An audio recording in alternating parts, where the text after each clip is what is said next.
Welcome to Blizzard Fire. We hope this video helps fire up your solution. In this video, I will explain how to make kombucha with green tea. First, gather your ingredients: green tea, sugar, water, and a healthy SCOBY. It's crucial to sanitize all your equipment thoroughly to prevent any unwanted mold or bacteria. Next, brew your green tea and dissolve the sugar while it's hot.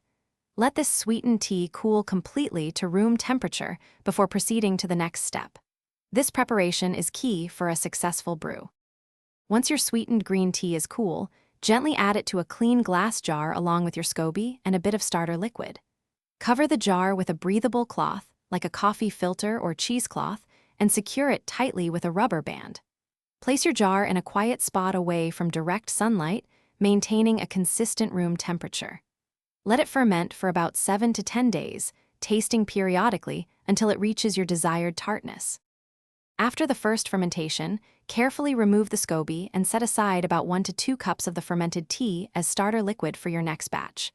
Now comes the fun part: flavoring. Add your favorite fruits, juices, or herbs directly into airtight bottles. Pour the fermented kombucha into these bottles, leaving about 1 inch of headspace. Seal them tightly and let them sit at room temperature for another 1 to 3 days to build carbonation. Once your kombucha has reached your desired level of carbonation, transfer the bottles to the refrigerator. This cold temperature will significantly slow down the fermentation process, preserving its delicious flavor and fizz. Your homemade green tea kombucha is now ready to enjoy.